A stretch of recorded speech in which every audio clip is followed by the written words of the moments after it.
Today, I'll show you how to add a text watermark to your videos to protect your content or brand your footage. Let's get started. First, import your video into the timeline.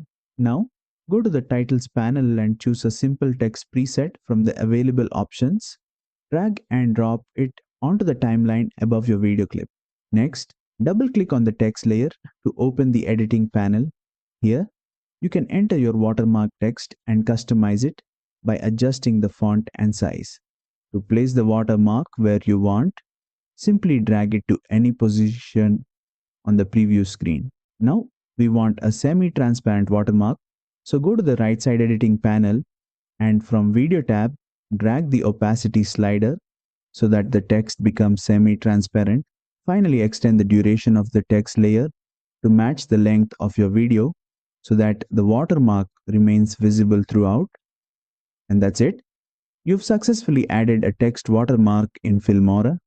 This is a simple yet effective way to protect your videos and maintain your branding.